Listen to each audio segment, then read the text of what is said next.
Welcome to the Deal Champs podcast. The master of hair decided to grace us with his presence. Let me get into my fucking rant here. Because me and Dean have to roast the master of hair here now we got to come up with a whole new nickname. We can't call him Drinking Jason. We got to think of something else. He's like, I'm having a couple drinks, bro. Can't show up. Bro. That's all we got.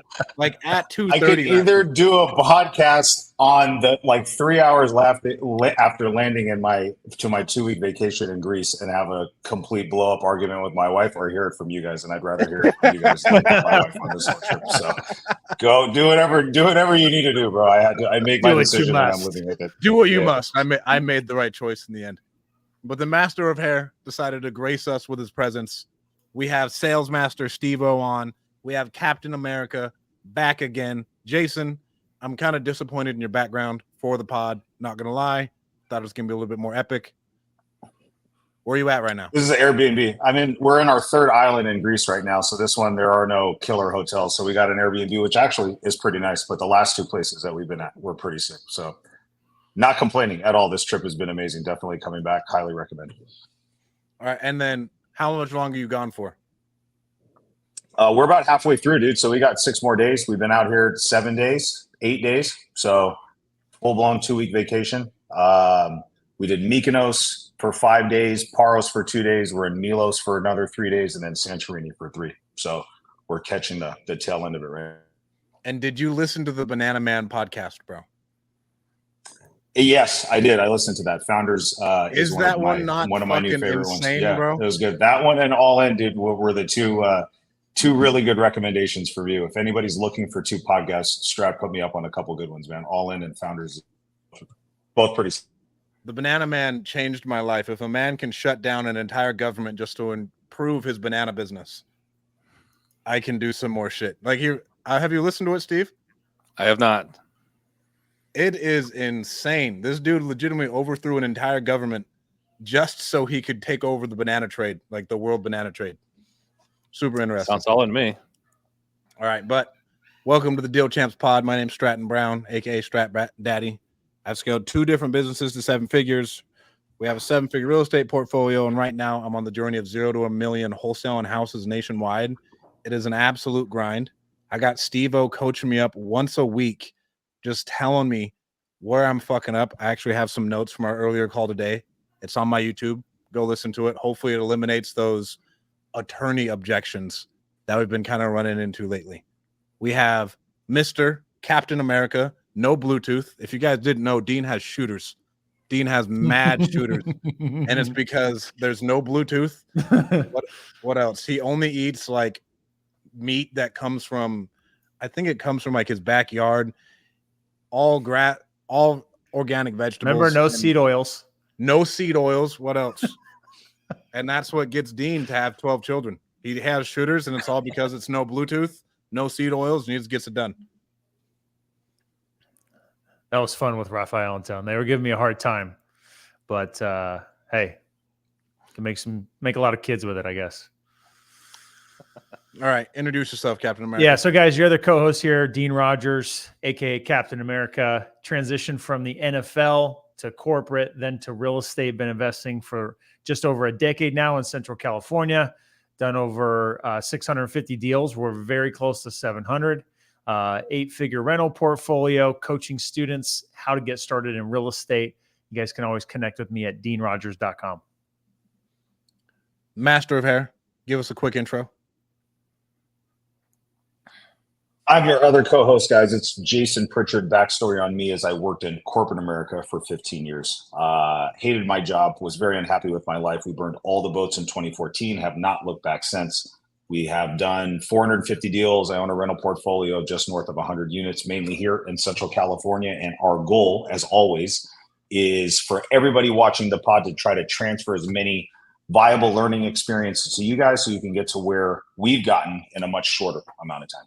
And I'm excited for Steve. Steve, your podcast, dude, I know I haven't had a chance to tell you this, but your podcast was one of the most influential ones in the early stages of my career. Learned a lot, dude, and having all the people that are on there. So it's a cool full circle moment for me to have you on the pod today, dude. I'm sure it's going to be a good one for everybody. Oh, I appreciate that. And we have the master of sales, the man who took my last dollar so he could teach me how to do more sales. Mr. Steve Trang. True story. He really did.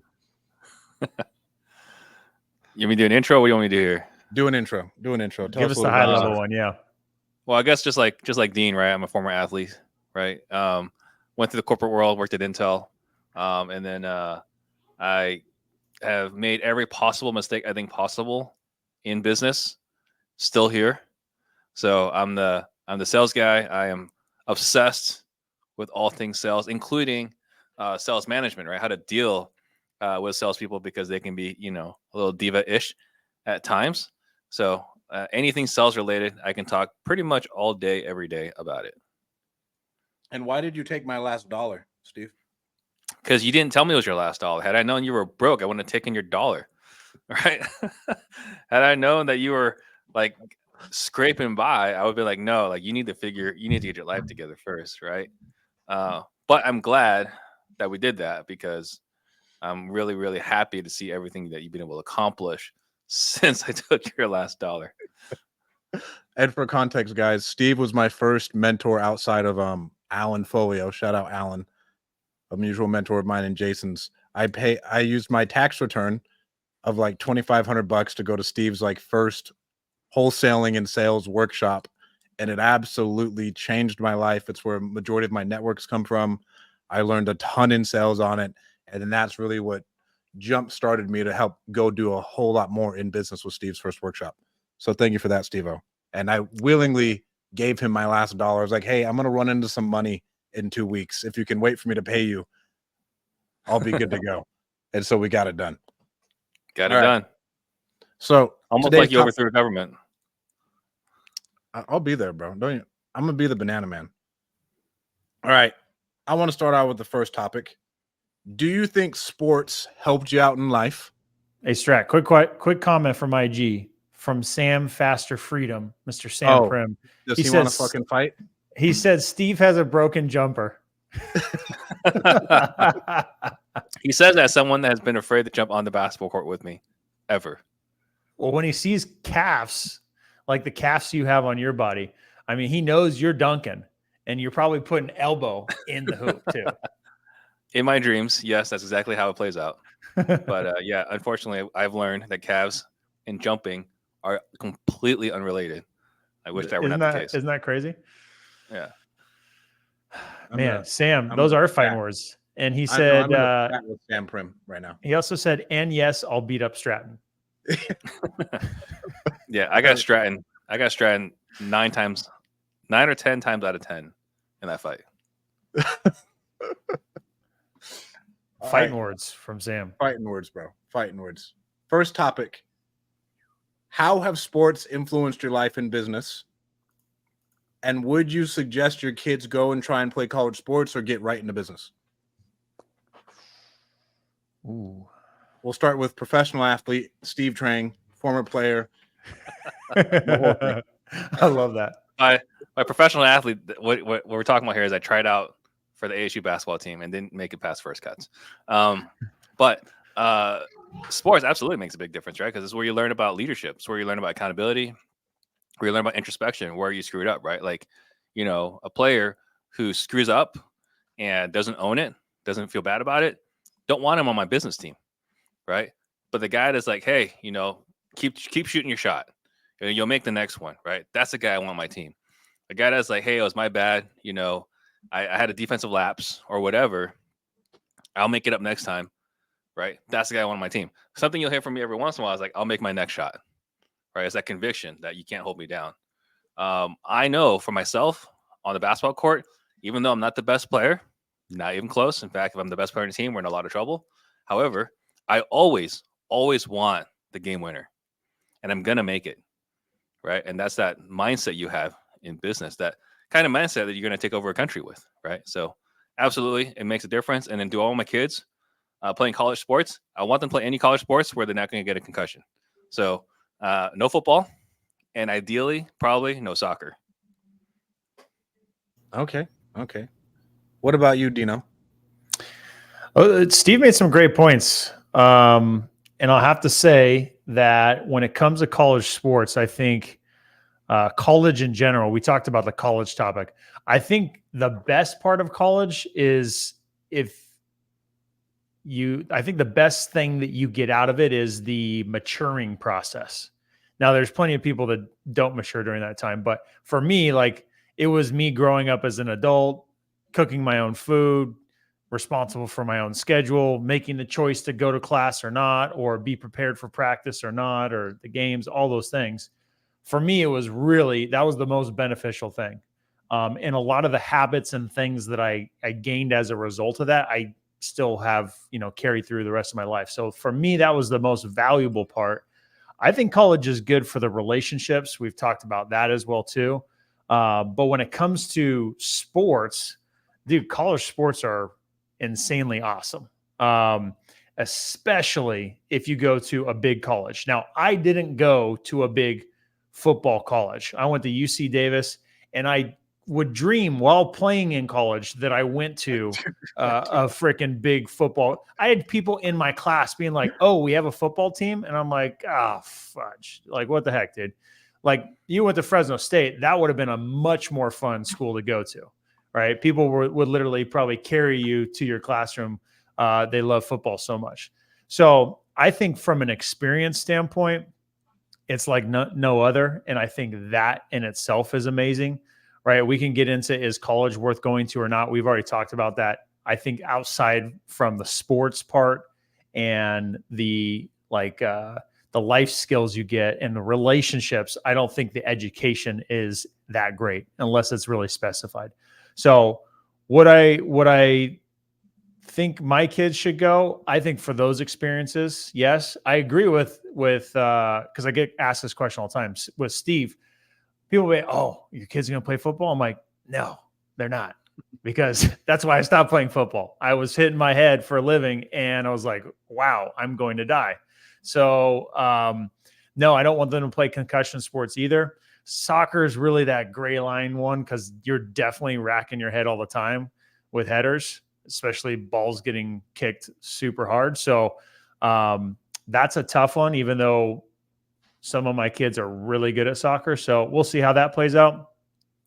So I think sports, especially college sports, the amount of time you have in it and having to go to school and the time in life where you're having to grow up, I think it helped me a ton. And I don't think I would be the same if I didn't go through that experience. I truly don't. So it was good for me. Do I want my kids to go through it? Yes, for a similar experience, but at the same time, there's a part of me that also wants them to just get straight into it and not have to deal with going through all that, and to ideally get them into real estate naturally. I love that, or into some type of business. But I think it depends on each kid. They're going to maybe need that time to mature and grow. Or there'll be others that are like, "Dad, I'm ready to go now. Like, I want this, So I'm going to take it kid by kid and see how it plays out." What about you, Master of Hair? I agree with everything that everybody said. I'll go in a couple of different directions. I think playing sports all throughout growing up, all through high school, the things that I took away from it that I applied towards business, is all of the reps that you get in practice. And I think you get applied specifically towards the real estate business. You have to put in so much work and you put in so many reps, and you only get a certain opportunities on appointments or in front of sellers or these key pivotal moments in the transactions where you're actually there to perform, where all of that repetition plays in. I think that for me was huge. I think just building your competitive nature is huge, like learning how to push through obstacles, learning how to compete, learning how to work with your teammates. I mean, all of that stuff spills directly over. I mean, I spent 15 years in corporate America. We managed large sales teams, and you have to learn how to work with people in different industries and different dynamics. And I think all of that stuff, I don't know if I hadn't played sports, I don't know where I would have learned something like that could have applied towards anything that I did there. So I think there's ton of spillover that I got from playing sports as a kid. And I think for me, so I listed out like all the things that were positives for me in college sports, but I wish I would have gotten started in business like fresh out of high school and at least played college, and then had someone in my life who would tell me, like, Strat, odds are you are not going to make a lot of money in the NFL, and someone was like there in my ear talking to me, to like, hey, the odds of you achieving that are here. The odds of you achieving what you want in business are like way up here. So I knew the actual like apple to chase going into it. But I would say it taught me how to brush and flush, right? And I think this is like a big one in basketball where you get like swatted. I even got dunked on and I had to go back and play defense and not like cry. That one's huge. All right, what else? The inputs and outputs for me is enormous because with sports, I saw the amount of practice reps and outside footwork that I did directly correlated to how much better I would be in the season. Like, so my off season would always directly correlate to my season. So if I knew if I had a good off season and I worked my ass off, I'd get what I wanted. And I think people don't really see that in business because they haven't been able to like will themselves into something that they wanted before. Sport shows you that you can control the outcomes you want in your life, right? Up to a certain extent. Yes, I really couldn't have made it to the NFL. I wasn't naturally fast enough, but I willed myself up to that by watching more film, doing more footwork and stuff like that. Hard work. I think college sports, it really just showed me how to be like more worldly and communication and leadership. That was like my corporate America, because my time at Fresno State was probably the worst run organization in America, hands down. Like corporate Fortune 500, bro. The fucking Fresno State should have gone bankrupt when we were there. We went 1-11 my senior year. We only beat Sac State. We got blown out by Ole Miss by 70 points. Like just astronomical things that should not happen to a D1 program. And then it showed me how to be a bad leader, but I never got, and I'd say the pedigree of saying I played college sports has helped me get into certain rooms, and it earns me respect now by saying like, yeah, I played at Fresno State. I tried out for the Seahawks. I was 17th in the country in tackles. I was all conference. People automatically like, oh, so like you've achieved some shit, even though it may not be directly correlated.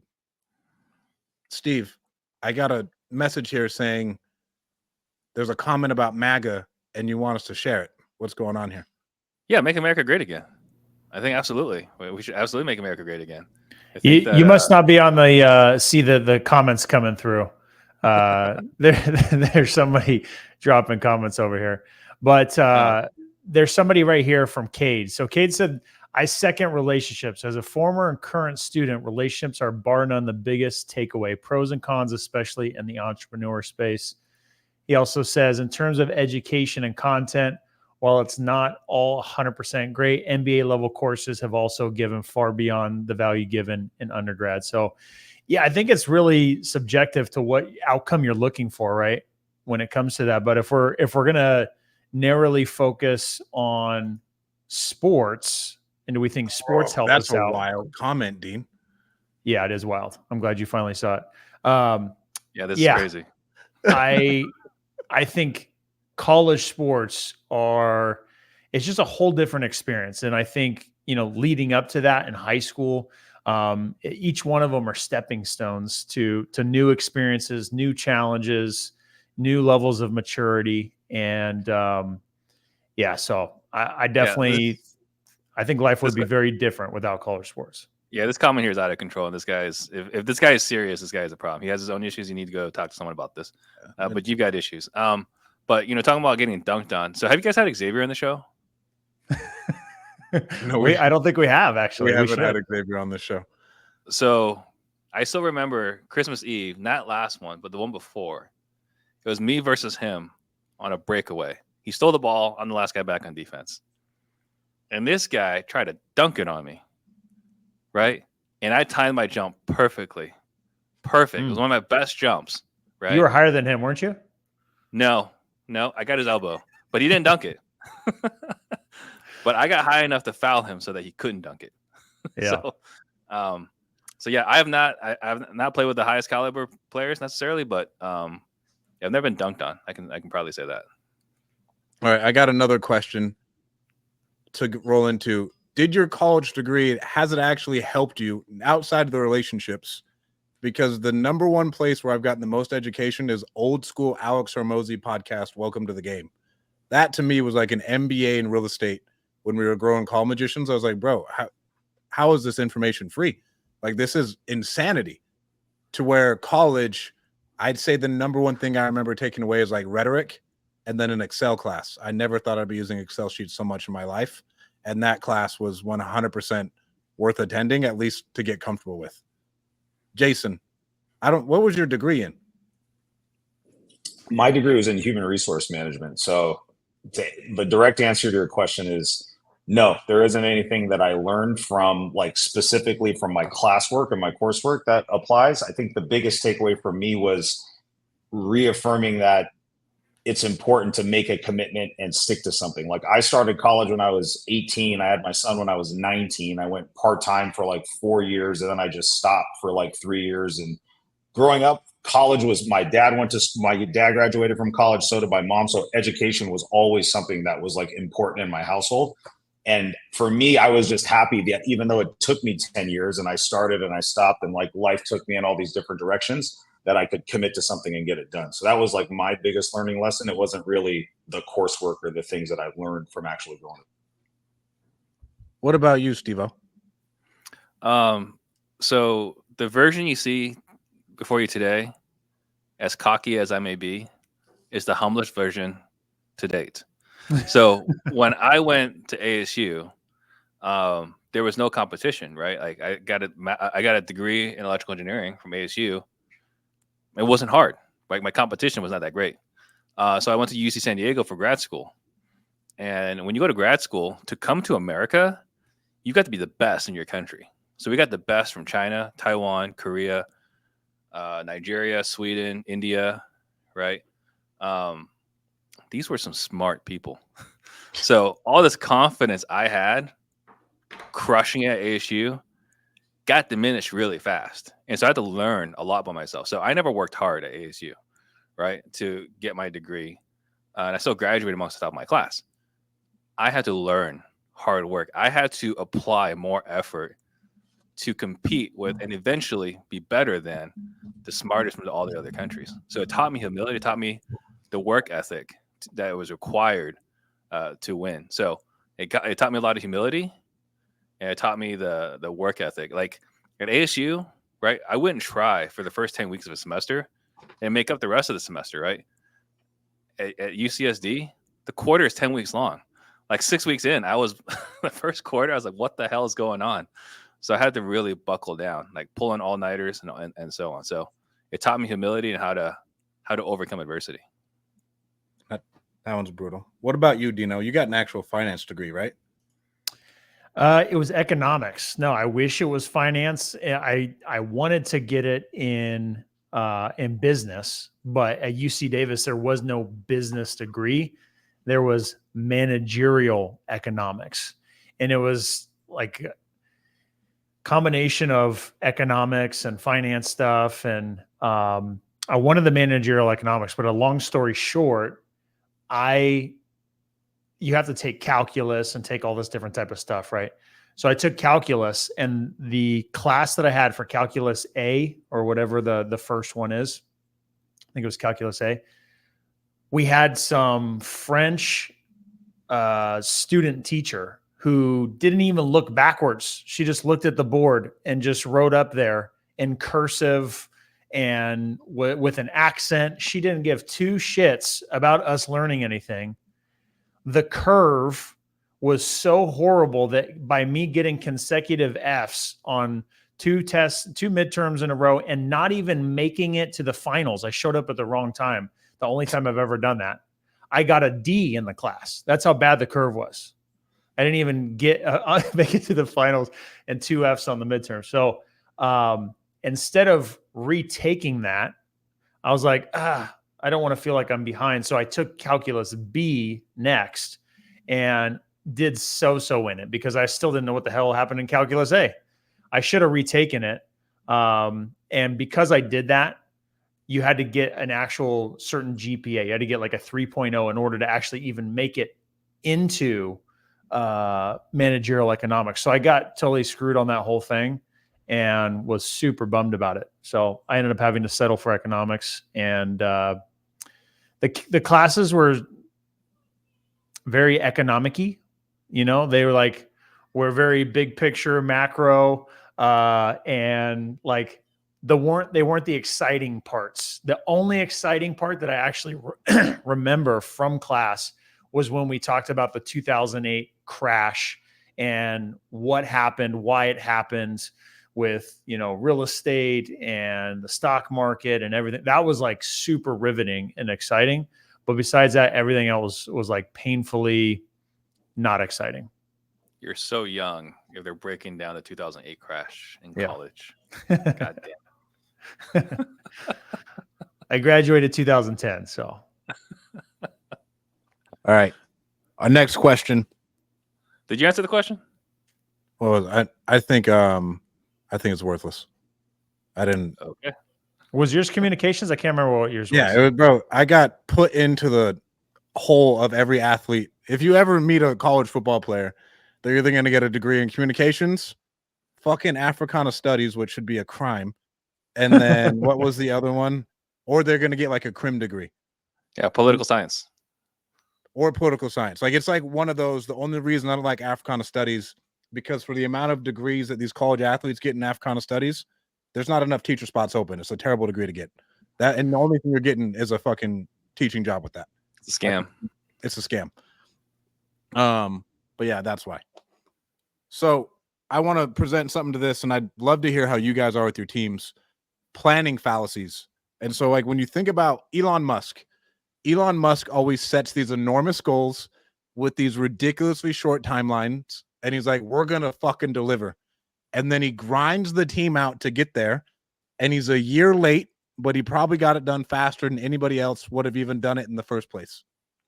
How do you guys plan with your team, and how do you set your goals? Are you like a go, go, go guy? You're like, hey, we're just going to shorten this out. If we hit it, we hit it. If we don't, we don't.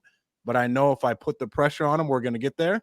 Or are you a little bit more realistic with the goal setting with your teams? I'd love to hear Jason, just because you're going with the stuff with Gary right now, and like how you guys are approaching that. Yeah, we just onboarded with Sharper, so we're doing a bunch of this goal planning with them right now. I'm a big believer in think big but start small, and that's in line with what Sharper is having us do. So we casted out a 5-year vision, a 3-year vision, a 1-year vision, and then we've broken it all out based on what we're performing on now. I like that. That's how I kind of always been with my goal setting, even going back to corporate America. I think it's incremental increases and stuff that's based off prior performance and then constantly raising the bar. I do believe that there is something to like Cardone and 10xing everything, or Elon just shooting for like Mars on every single thing, and every single goal is like this moonshot. But not everybody is Elon, and not everybody is Grant Cardone, man. And I think for us, I like that approach to it. It's worked very well. I'm actually really curious to hear how Steve's approach is. That's the way we've kind of always done it, but I'm definitely open to hearing other. Where you at, Steve-O? What has been your approach? And so my approach in the past with the sales team that you my approach in the past was kind of like, let's shoot for the moon, and wherever we land, we land. And that works if everybody's wired like you. The problem is not everyone's wired like you, and so it's demoralizing when you miss the goals, right? And that's the challenge you run into, right? The administrative people are like bummed out. The salespeople that were looking for the bonuses are bummed out. So like for me, that would fire me up. Like, let's freaking go and let's go 100 miles an hour. Let's run through walls. Most people aren't wired that way. And so if I had Elon's budget, then I could do that. I can hire the best in every single seat, every single role. I can go pay everyone $150K a year, right? And run these crazy timelines. Our company's not run with a budget where we can pay $150,000 per person, right? So we have more, manageable salaries, wages, right? And so I can't demand, superhuman performance from every single seat. So actually, we run the exact opposite now. So we know, just knowing thyself, right? We know that I'm a crazy person, and I'm going to have a whole bunch of ideas throughout the quarter. So we actually budget for 60% of what we can hit, knowing that I'm going to add shit throughout the quarter to get us to 100%, right? So we used to budget for crazy goals, like 2x the goals. Now we budget for less than the goal because I know I'm going to demand things that I did not demand in the quarterly, but I'm going to want those things done in the middle of the quarter. So that's how we plan now. I love it. What about you, Dino? This is for me personally. I could be doing it wrong. I don't know, but I try not to have the cutthroat, meet your goal, or, you're out type of approach. To me, I'm trying to be the person who's encouraging, who's motivating, a kick in the butt when you need it, attaboy, slap on the butt when you need it, type of team member.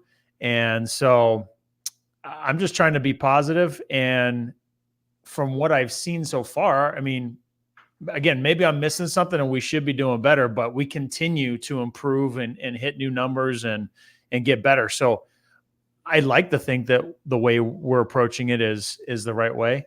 And, so it's trying to find the right balance between having, the ability to make mistakes, the ability to, grow, but I'm never doing, like monthly goals. And if you don't make them, you don't get your bonus. It's if we do make them, you get extra bonuses, right? We get our bonuses that we normally get, but we get extra bonuses if we do meet goals. So I like that approach. It's something we're striving for and going after. But otherwise, if we were just absolutely, sucking and just not hitting any numbers and going backwards, then now we have problems, right? Now we got to start addressing those. So that's been my approach. Again, maybe it's too laxed and not stringent enough, but I've liked it, and I'd like to say we have a really good culture. I like to say that the people like working together and are fired up and motivated, and I feel like the results are showing. I think Dean's voting for Kamala. Yeah. Yeah. That was pretty woo-woo, bro. Wow. That was pretty woo-woo. How did you extract that out of that? That was pretty woo-woo. Jason's led sales teams more than I have, but I have two different approaches. Operationally, to me, it's like, how can we get this done right now? Like, so on the integrator side, I'm like, well, what is the holdup of not getting this accomplished faster? This is our goal. Like, I want these things like done chop, chop, chop, because that sets the pace for the company. And then we can just push that along better. So like I have less leniency on the operational side. If I know what needs to be done and we just need to push that bitch forward, let's just focus and get that done and have shorter timelines. Because if you give it a certain amount of time, it is always going to take that certain amount of time. And so you want to compress to create that urgency in your culture to get things done and hammer it out better. That's on my operations. From a sales side, I am a little bit more lax. And that was when I started having to create bonus structures around and having to incentivize those sales reps. Because if I'm like shooting for the moon and this is what we're going for, and the only way they're going to hit like their numbers and make real money is if we hit this insane goal, they're going to be demoralized from like day one. And I've done it. I've tested it. I've done it in like 9 different ways. And they've been like, bro, we're never going to meet it. We are week 2. We are already 110% behind. What am I going to do to hit my numbers? Blah, blah, blah. So the sales side, I'm a lot more of like, hey, here's our goal, but I just manage on inputs and outputs. Like if you are hitting your KPIs, I am happy. If you're hitting your KPIs and we can coach you up every day and you're getting better, I'm pretty Dino with it, right? I'm pretty like relaxed, like, hey, bro, you got this. We'll get it. Generally, no one's really trying to fuck up that bad on a sales call, and sales can be hard. It gets really boring at times if you're on the phone all day. So I have a lot of leniency there. But when it comes to operational wise, I think in order to set a good culture and like, you never know how long it's actually going to take. And what's the fallacy that's in there? Like whatever law it is, if you give yourself a month to do it, it'll take a month. If you give yourself a week to do it, it'll happen in a week. And so it's finding that happy medium of creating the urgency in your company to get it done fast. And like, well, why can't we get it done now? And fleshing that out and seeing, and then kind of, for me, it was good to see what team members are capable of and like who's like has high output, because some people just can't keep up with what you're trying to create, and that's okay. Maybe it's a different seat for that person and that whole thing. Go ahead, Jason. Steve, does your team, when you set your target for your quarter, let's say at 60% of what you know the actual is going to be, right? Mm-hmm. And let's say you're trending to hit that 60%. Does the team know that 60% is really not the goal? Or if in your mind you're behind there, right, because you're not getting there, and you goes, hey guys, we're not behind, are they thinking, well, No, well, what are you talking about? We're on track to this number. How do you manage? So that's a great question. So I'm talking about operations. I'm not talking about financial goals. Financial goals are the financial goals, right? We have to hit those. I'm talking about like, here are the mission, the quarterly initiatives, right? Here are the rocks, is what some people call them. Here are things we want to get done. Because I know we're going to add more things to it. I'm going to add layers of complexity that I didn't think about, right? So that's kind of what I'm talking about. And as far as what Stratton's talking about, inputs versus outputs. So I used to focus on the outputs, right? And I talked about that. But we know you can't manage people based off of outputs. We got to manage the inputs. So we started managing people only on inputs. Hey, as long as you're doing the activities, we're good. That doesn't work for us either. So now we manage the inputs and the outputs. Hey, you need to do your KPIs and you need to get these contracts, right? So we're holding you accountable to both. So if you're not hitting the outputs, but you're hitting the inputs, it's a skill issue. We got to figure out what's going on here. So now we hold them accountable to the inputs and the outputs. And another thing too, we're Stratton's talking about like the operations. One thing we learned recently is like, hey Stratton, I want you to do this, right? So I got like here's what I have to like convey now. Stratton, here's what I want done. Here's why it's important.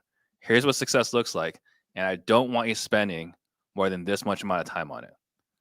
So it's not like, hey, you have a week to do this. It's like, hey, I don't want you to spend more than 3 hours on this. And now he gets to decide. Yeah. He gets to know, like, okay, I'm putting more than 3 hours on it, or I'm putting 3 hours on it. And if you say, like, Steve, I can't get the quality I want at 3 hours, okay, well, what are we are we okay sacrificing the quality, or do we need to change the amount of time allotted to this? But we never talked about a time budget before. We just said you got 2 weeks, and all of us are notorious for being bad at time management. So now I just say, oh, here's what I want done. I don't want you to spend more than 3 hours on it. So that's something new for us. I like that a lot. I like that a lot. Jason, in your company, who do you have like really operationally besides Cade? Cade is my integrator. Cade is on all my CSO calls with Sharper's team. It's been interesting. Scott came back on the team almost 2 years ago and was big with us implementing traction in EOS, and we cleaned up a lot of the messes that we had going into hiring Sharper, which I think was good on our own just by implementing just simple stuff from traction. And then everything that we've been doing with them has taken things up to the next level. So Cade is the one that's really overseeing all of that stuff with me. And then he's got direct reports on the admin and operational side that. All right. Next thing, and this is for Steve-O. How do you build a competitive sales culture and keep the morale high and manage the divas the right way? And I always defect to Jason on these because I know Jason led a sales team for a long time too. Yeah. A competitive sales culture for us, what we've been really focused on really is what they want. So we don't have, as far as competitive sales culture is like, we can say, here's what this person's doing, but we've gotten really kind of, woo. I was kind of giving like Dean crap about this earlier, but like really focus on what they want. Because if we focus on what they want, then it's really about their goals. Now, if they decide they want to compete against each other, they can compete against each other, but it's not about like, hey, Jason's beating you, Stratton. It's about like, hey, Stratton, you said it was important to you to be able to buy a new home in Utah to, move your family into, and you were saying that you wanted to make this much. Like, hey, what's going on? Like, you knew this was what it was going to take to do it, and I don't see you doing the activities. Has something changed? So I'm having more of a supportive role to help you accomplish your goals versus getting you the measure against the other guy. Because getting you the measure against the other guy works. It's effective, but not effective long term. It's effective today, right? It's like a stim pack, right? It's good to get you fired up for a moment, but if I have to fire you up every day, by motivation every day, yeah. God, get off my team. I do not want you on my team. But if we're focused on what your big goals are, then that's how we build a culture of morale. So did that answer your question? Yeah. What about you, Jason? I think we've done a good job of incentivizing everybody financially to hit their target. So if you think of our process as like everybody we're running a baton race, right? And everybody has their own individual leg of the race. And then each step of the way, they have things that they need to do. They're financially incentivized to perform very well.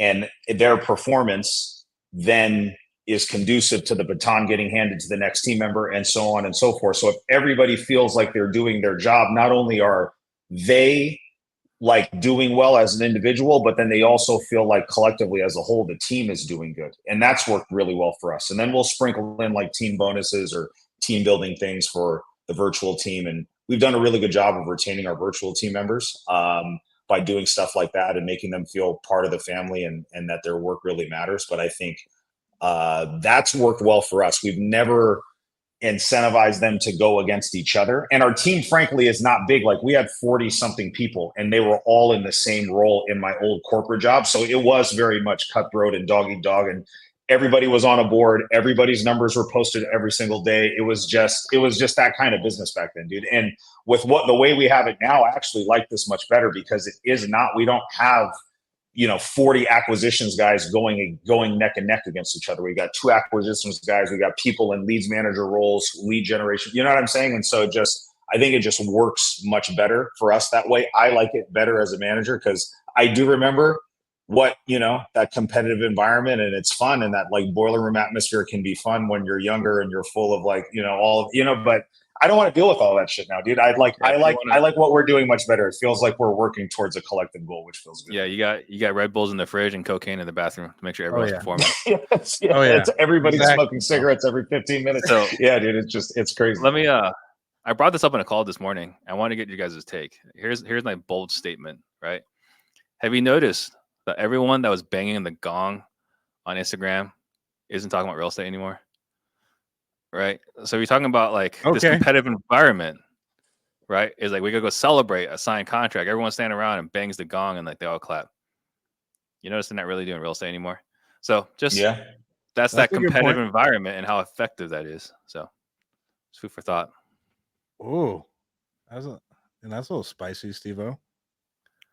There's something to be said about longevity, dude, especially in this business. I'm coming on this is year 10 for me. And that's something that I'm very proud of personally.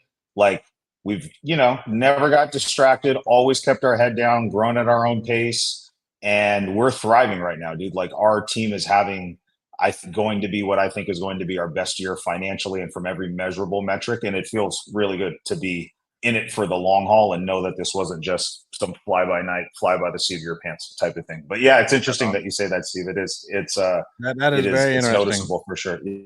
Now you got me reconsidering everything. Yeah, because I like competition. Like I want you to compete against yourself, but like I like putting out the incentive. Like, hey, whoever wins today gets $500, and then watching people fucking grind it out for the $500, and then like you win that championship. To me, that's just fun, right? And it's competitive in that way to where you have those incentives. And then if you're like the top producing rep in the company that month, we would pay you. Like, hey, great job. You worked your ass off. You deserve to get paid. Like you get more because you won the competition. That's just what I thrive on and what I think the type of environment I'd like to have around me. Again, you can only, with us, it's not like we're going to have 40 different sales reps. Most people are going to have like 4 or 5 max because it's just too much to manage. And there's really not enough stuff for you to buy. I think Nick Perry has like 2 or 3, and they do like $6 million a year. So it's not like you need to have some massive organization. Yeah, it depends on who you want to attract and who you want to manage in your organization, right? Yeah. If you want to attract young guys, then yes, competition, right? Measuring yourselves up, Plecto board, always know who's on top. I think that's great if you want to attract younger sales guys. But if you want to attract stable sales guys who are going to continue working with you for 10 years, I think it's a different avatar. Jason, have you had a pod with Steve yet? Or have you been gone for all of them? No, I haven't had one with him yet. I've got to schedule one. Your team's reached out, Steve. I've got to schedule one and fly out there for a disruptor spot. Steve-O, talk to Jason about, and this was a good lesson for me. He's like, bro, I don't want young hustlers. I want old dudes who have to make $20,000 a month to stay alive and pay their mortgage. Those are the sales reps I need, because now they're going to deliver every time on getting us 100 to 200 grand. Yeah. So like what we learned in hiring young sales guys that want to go, like they work, right? But like you have a higher failure rate, higher attrition rate, because like they have a different belief system, right? Like they believe, like, have you noticed you have sales reps that, they make 45,000 in a year, like halfway through the year, and like they just kind of fall off a cliff, right? It's because their belief system is 6 figures is a lot of money. I don't want to hire somebody who's 6 figures is a lot of money. I want to hire somebody that 6 figures is the minimum, right? I want to hire somebody who's got obligations, whose wife is going to ask him questions when the when the bank account's falling low, right? I want a wife. I want a guy whose wife is, has to drive a Lexus or a Mercedes, lives in a gated community, and kids have private lessons. So that guy, do I still have to hold him accountable? Absolutely. But he knows the amount of work required to make 6 figures and more. The young guy, right? The young guy, maybe he was a star on his high school football team. The seasoned guy, he's trying out, or he's still on the team senior year of college, right? Senior year of Fresno State. He knows the sacrifice. And that's something I want to talk about earlier. I actually looked at one of Stratton's videos, and I listened to him do a post-game conference at Fresno State. And he showed extreme ownership, right? So he knows what it takes to play at the college level. It's different than what it takes to play at the high school level. So we want the guys that can play at the college level, relatively speaking, in sales. We don't want the guys that are like hoping to, or they just crush it because they're athletic freshman year or senior year of high school, but they don't know what it takes to make it on the college level team.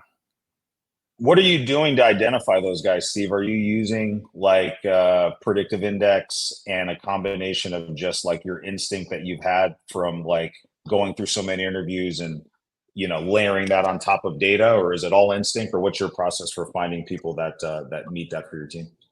Not a ton of instincts. For sure, predictive index. For sure, without a doubt. We're not making an offer without predictive index. But the interview, right? Like, hey, tell me about your best friend. Describe your best friend to me, right? And we describe your best friend. Who do we hang out with, right? You're describing yourself, right? Tell me about someone you look up to. What do you admire about them, right? That's how we find their core values. So that's how we figure out who they are. We talk about their track record, what they made in the past.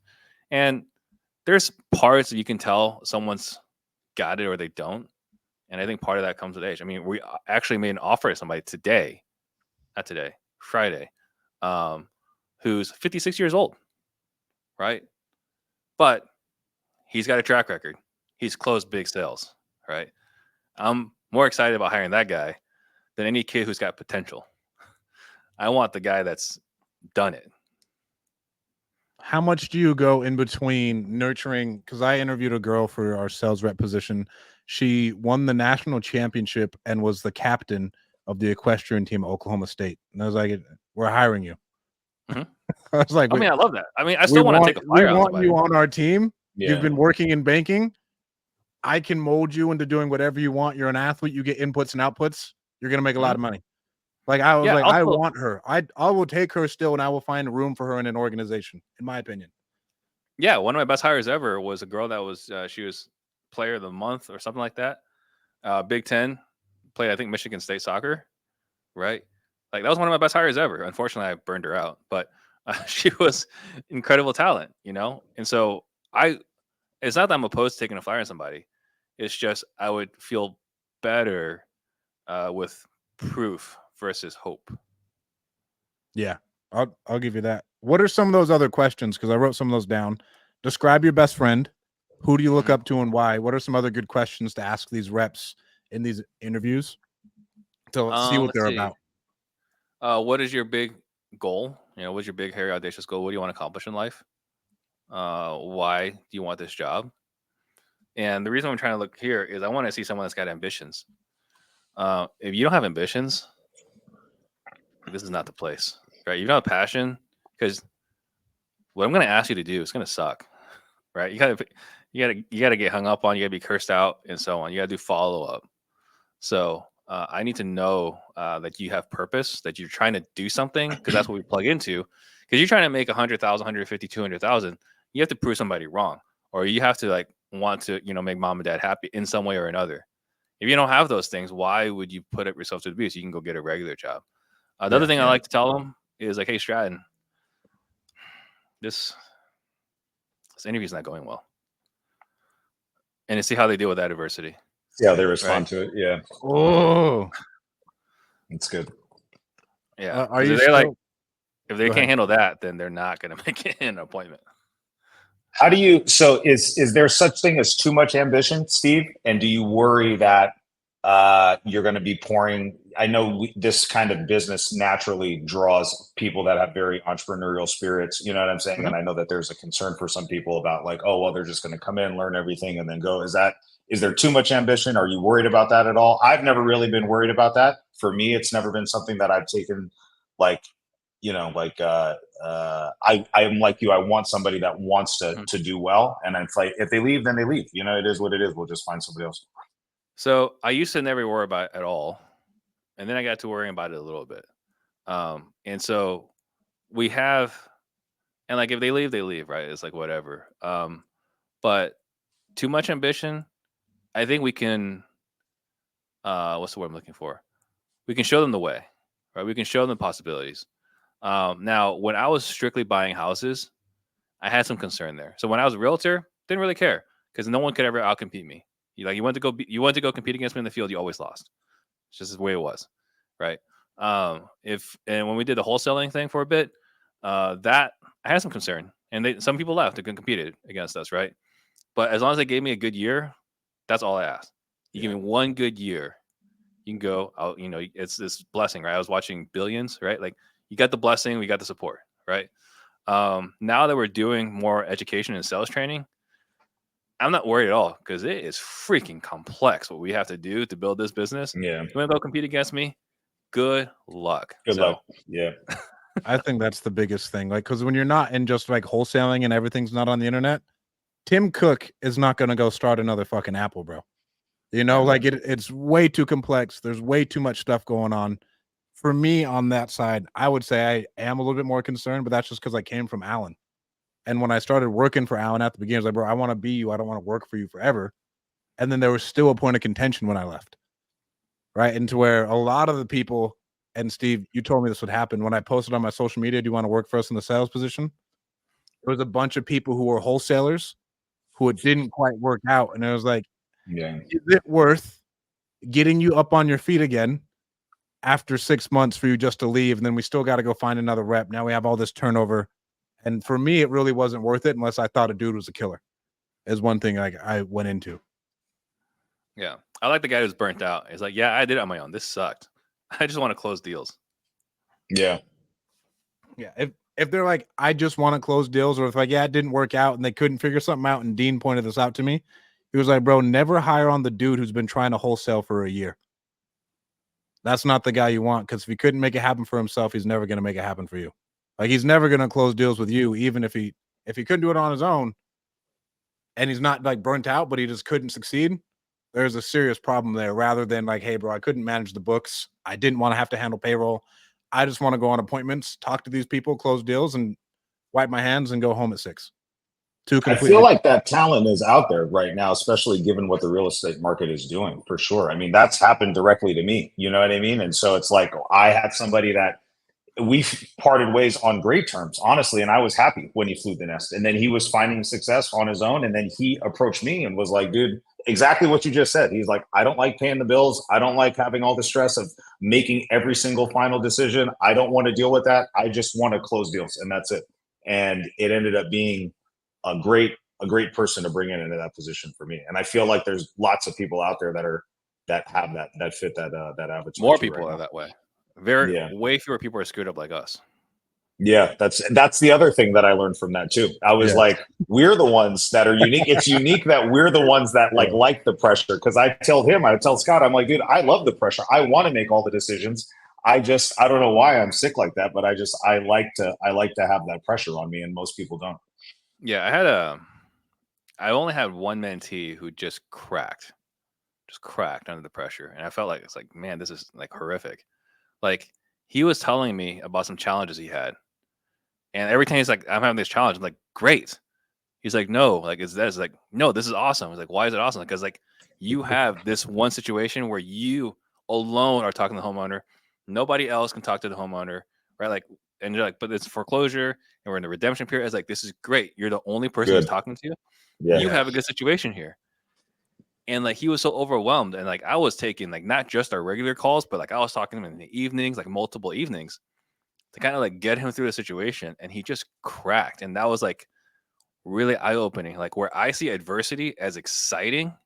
Yeah. Like, I get to solve a new problem that no one else has solved. This is awesome. He cracked. It was really weird to see. Last little thing. It is. I like it. When it gets hard, I like that most people just tap out, and I want to go harder at that moment. So I actually like it when it gets harder. Yeah. How do you one thing I've had to deal with when coming up with compensation plans is thinking of what is good money for me, right? And then like they tell me they want to make something versus like good money for them. Because like I think we talked about this. You're like, Stratton, you're not going to go hop off the couch to make 200 grand in a year and work for someone else. I was like, no, that sounds like the worst deal in the world. I have no upside.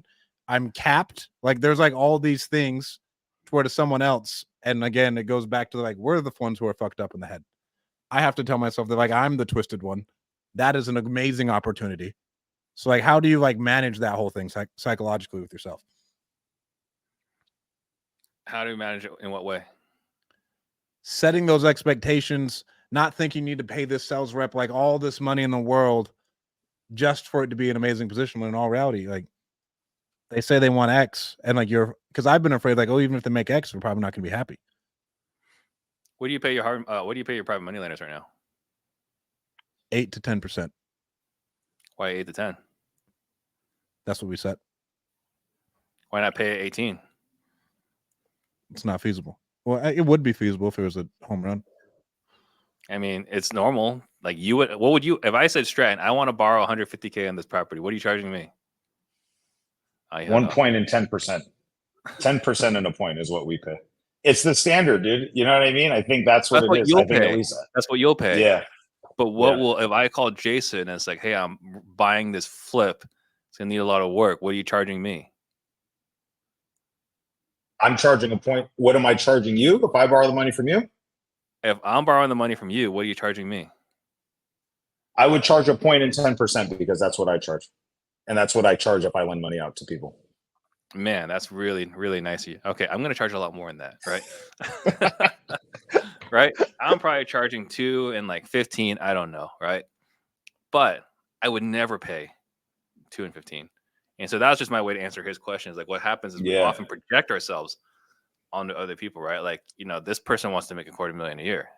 No, they don't. Like, they're making $50K a year right now where they're at.